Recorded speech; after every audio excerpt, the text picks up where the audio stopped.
Hi, I'm Kelvin Lewis, and I play basketball.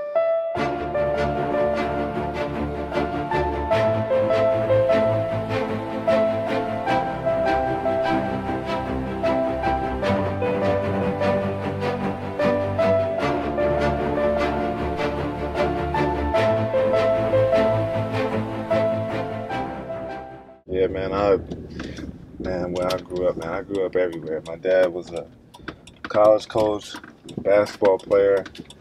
So we lived in Dallas, we lived in Houston, lived in New Mexico, but I ended up going to high school, so that's more so where I claim in Fort Worth, North Crowley High School. That was like the longest I stayed somewhere. We stayed there for like 4 years. So, and in North Crowley, I played for Tom Brackle. It was fun growing up there, being in Dallas, the Metroplex area. There was a lot of competition. It was extremely, extremely tough to get out of. But once I got out of there, I proved that I was one of the top players in the country. And I picked to go play at Auburn University. And when I was at Auburn, I was doing well as a freshman. About to start, and heading a couple days before the first game, I ended up breaking my foot and having that same injury Kevin Durant did, and so that kind of like derailed my freshman season. And then my mother got a little sick. My mother has MS, so dealing with all of that, I decided to transfer and come back home and play at U of H.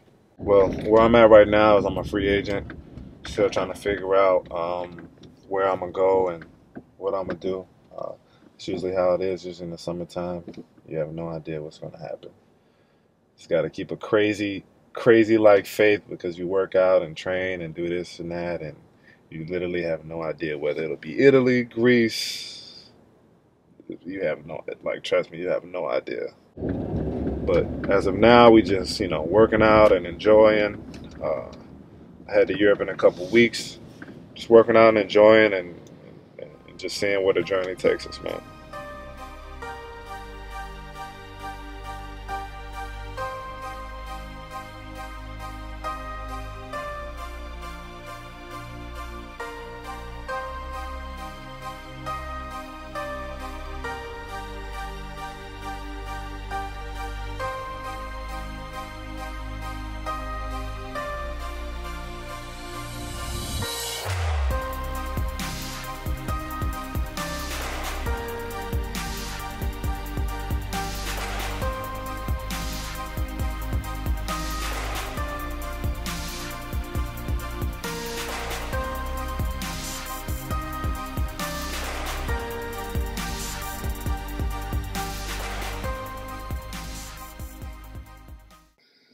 I'm currently heading into my 6th season professionally overseas in Europe.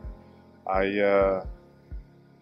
did the D League for 2 years coming out, and the D League was fine, for what it was. I told myself I would give myself only 2 years. If nothing happened in 2 years in terms of me getting a call up or training camp, something more guaranteed and secure, you don't have to just stay in the States to make money. You can still take care of your family and change your life by leaving, going abroad. So that's why I chose to go outside of the States. Coming out, and I honestly thought that, my NBA chances were pretty high. I never even really considered Europe. I had no idea about Europe. And once I got to Greece, and I saw that there was a whole world of opportunity out there, and it was a great way to play basketball at a high level and also see the world. Well, it's obviously hard being away from your family, being away from your friends, being in a complete different world with languages, the language barrier. It's definitely hard just being alone a lot of the time. Now it's called the G League, but the D League is a good opportunity for guys, especially coming out, to get a chance to play in front of more NBA scouts, a chance to play in front of your family and your friends. if you have an actual chance in the D League, I think it's a really great opportunity. But not so much if you don't have a great chance. When I was there in the D League, it was extremely tough. They had 10 guaranteed roster spots. And so you literally, any injury, any bad games, or anything, they would cut you and waive you, and it would be a pool that they could choose from guys. But also, they could relocate players. So, whatever team drafted a guy or a second-year guy wasn't getting a lot of minutes, they would send them to the D-League team. And if they're in your position, no matter how well you're doing, that guy that's on the real team is going to get those minutes. I told myself I'd give 2 years in the D-League, and if nothing clear-cut came, I would go to Europe because you can still make a lot of money playing this game. And the best thing about playing at a high level in Europe is these teams sign guys all the time, and they're not even necessarily looking at the D-League as much. So there's a chance to make guaranteed money, tax-free money, and still have that NBA opportunity. I think in the beginning when I was coming out, the NBA was just so much of a clear-cut goal for me, and I worked so hard. And actually how I trained, I couldn't think how to train not trying to train for the NBA. But as I matured in my career, if it happens, fine. But I've truly been blessed to play all over the world and make a lot of great opportunities, great friends, great financial blessings. So, the NBA, if it comes, it comes. But right now, I'm just trying to play as long as I can and take the blessing God gave me and take care of my family. Being at U of H, it was a dogfight, man. We had a lot of good guys here. Every season, we literally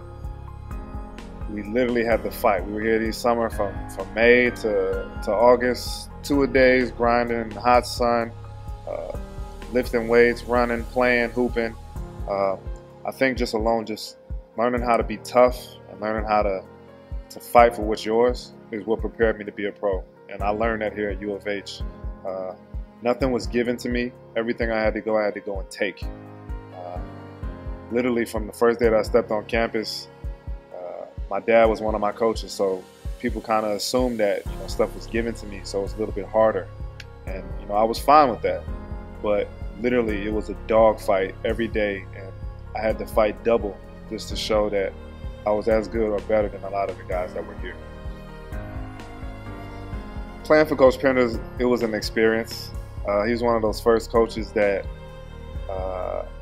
he put an insane amount of pressure on you, but also at the same time kept you extremely relaxed. I remember we had a rule, if you make a turnover, you're coming out of the game and you won't play for the rest of the game. I literally witnessed that my sophomore year. Somebody made a turnover and the first play of the game, and he literally didn't play the rest of the game. But also Penders, he had a saying, if you can kick it in the basket, he don't care how you make it, just make it. So he gave you that extreme high and that extreme opposite of playing well and playing hard, but also playing smart and playing efficient. And it was an experience in itself, and enjoyable at times, and also sometimes it's pretty crazy, man. It's funny, man. When I came to Houston, the only reason I came here, my dad was one of the assistant coaches, and our relationship is, we basically are brothers. My dad had me, early on, and from the get-go of him being a coach and a player, I was there. And so our relationship in terms of how we talk to each other is literally like brothers. In the games, we would be going through some things. We might have an argument. He's telling me to do this, and I see this. But then, later on we'll meet in the middle and laugh about it and joke about it. Even though he might have given me tough love, I never saw it as that. I saw it as my brother looking out for me. And everybody thinks that it was just so hard to try to play for your father, but off the court, me and him are probably one of the biggest clowns that you'll ever meet. So it was just always so much fun to see the guy and be around him, and especially winning a championship with him. There's no other feeling that I can describe it. Heading into conference tournament, we weren't very good. I think we were in the 7th or 8th position heading into that week. But literally, we just had a talk amongst ourselves and told us just to enjoy. This is our last go around, and let's just see what happens.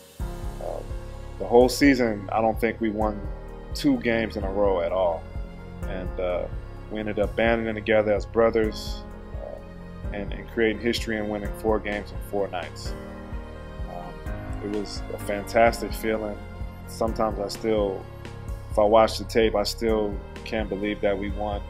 It gives me goosebumps every time, and it was amazing.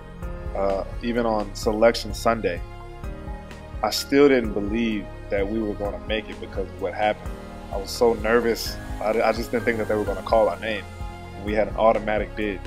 So right when Brian Gumbel is calling the names and saying where they're going to play and the locations, I'm just literally like shaking because I'm just so nervous, because I just didn't understand like what we did and how we made the tournament, how it was magical.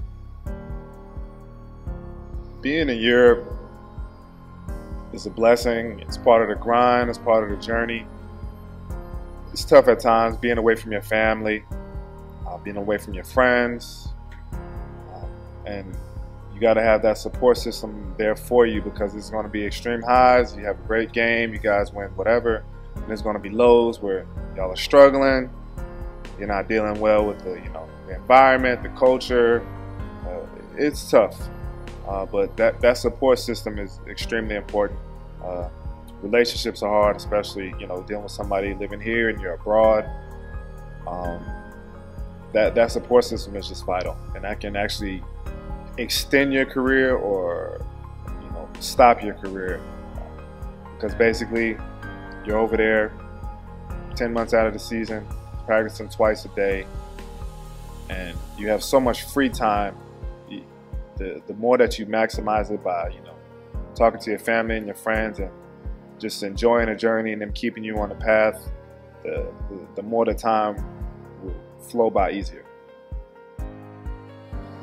Playing all over the world, obviously it's going to be cultural differences, style and play differences. There's leagues that play faster pace, there's leagues that's more athletic, there's leagues that are more tactical and slow it down. But my ability to adapt to any environment has actually been a really big benefit for me. I can play in Greece, I've played in China, I've played Sweden, Finland. We played teams in Paris and Belgium. I can adapt to any environment. Slow down pace, like playing in Greece, or going and playing in Finland where everything is up and down pace and scoring 70, 80 plus a night. It can be an issue for some guys. Some guys, go to a team and it's really slow and they're fast paced and it doesn't work out, and they're, cut or waived or fired, in a month or by Christmas. Or it can be a team that benefits you really well and you have a great season, and then in 2 or 3 years you're making $1 million.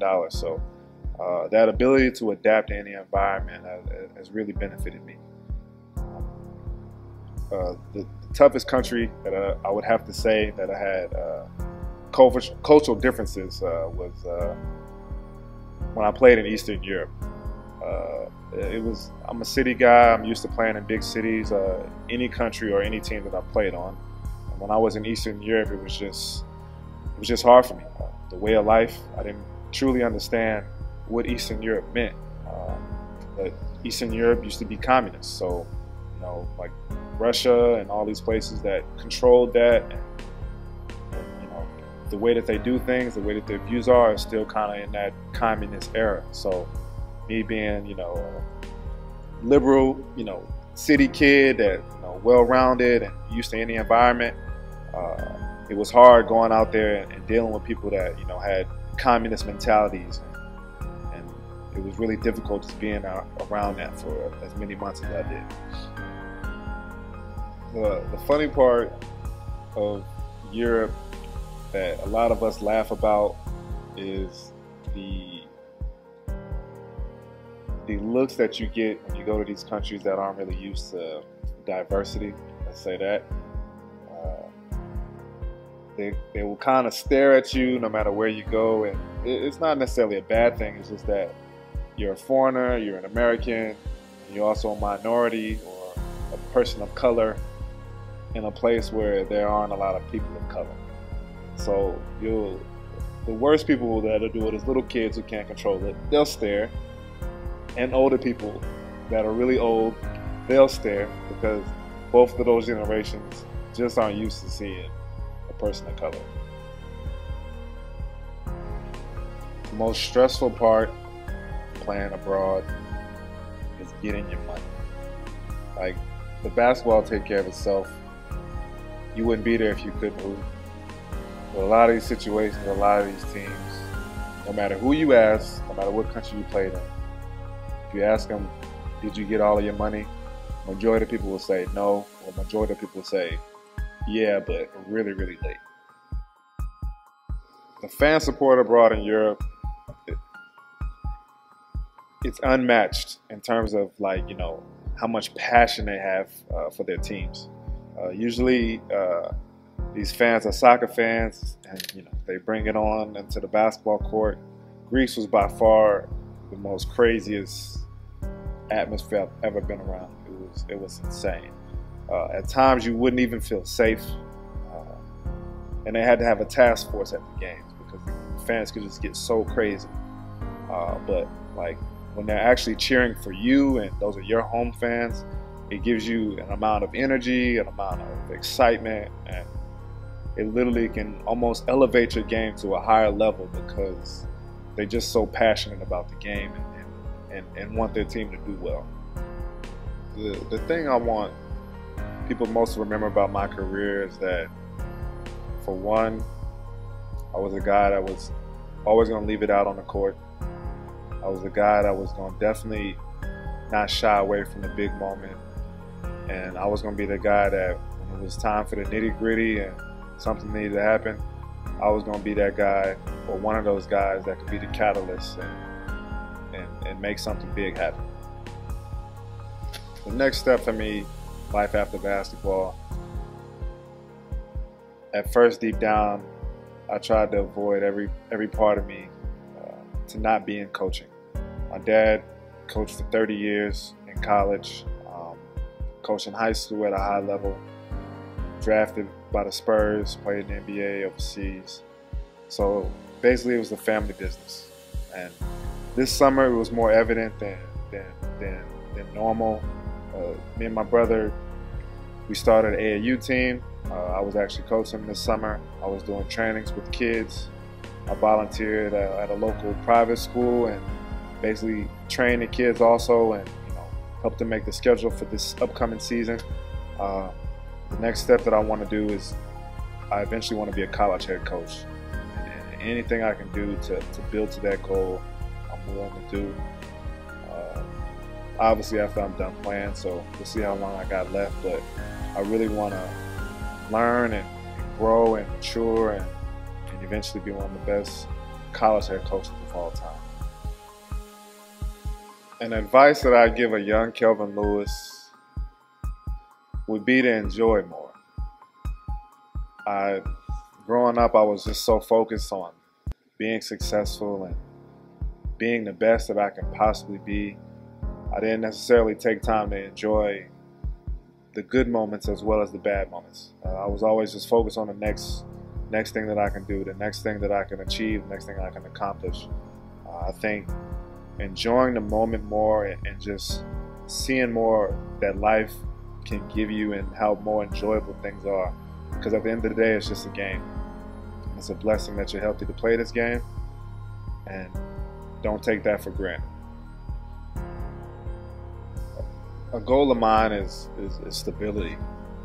I played for the last 8 seasons, 8 different teams. Stability is definitely something that I'm looking for in my life. And, you know, being 29, I'm looking for a team that eventually that I could just sit there for a couple years and just see what happens and create a great relationship and make something magical with just one team.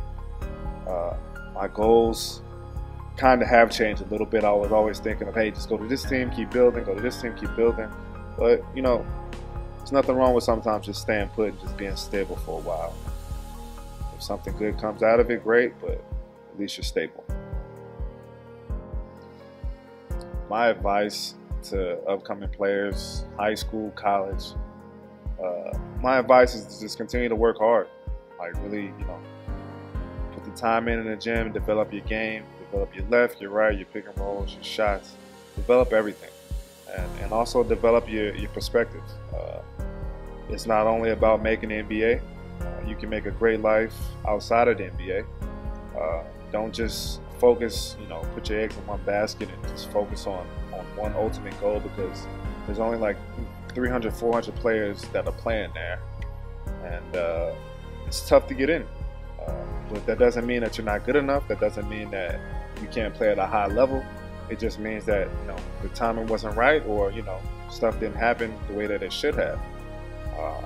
Even myself, I had no clue about playing in Europe. You know, at the time, it was time to make a choice on where to play at, and, you know, further my career. After being with Houston, I think that I kind of limit myself in terms of my perspective, because I never was in Europe before. I had no idea anything about Europe, the languages. I thought every place drove on the wrong side of the road. I had no clue. So just opening your perspective and being open to learning a new language, learning a new culture, learning a new way of life is more so a great thing than just staying here and trying for a goal or trying for something that maybe the timing isn't right.